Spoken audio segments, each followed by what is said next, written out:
زبور 95۔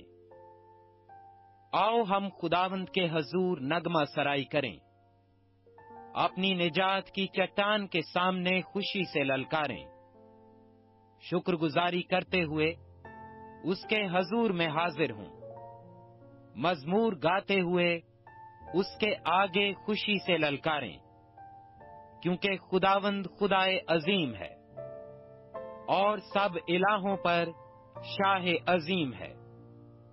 زمین کے گہراؤ اس کے قبضہ میں ہیں، پہاڑوں کی چوٹیاں بھی اسی کی ہیں۔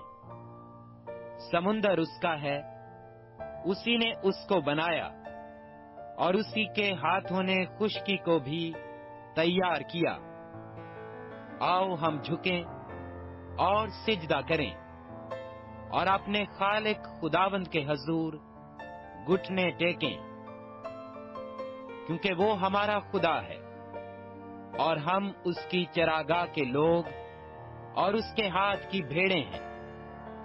کاش کہ آج کے دن تم اس کی آواز سنتے، تم اپنے دل کو سخت نہ کرو جیسا میربا میں، جیسا میسا کے دن بیابان میں کیا تھا، اور اس وقت تمہارے باپ دادا نے مجھے آزمایا اور میرا امتحان کیا اور میرے کام کو بھی دیکھا۔ 40 برس تک میں اس نسل سے بیزار رہا، اور میں نے کہا کہ یہ وہ لوگ ہیں جن کے دل آوارہ ہیں، اور انہوں نے میری راہوں کو نہ پہچانا۔ چنانچہ میں نے اپنے غضب میں قسم کھائی کہ یہ لوگ میرے آرام میں داخل نہ ہوں گے۔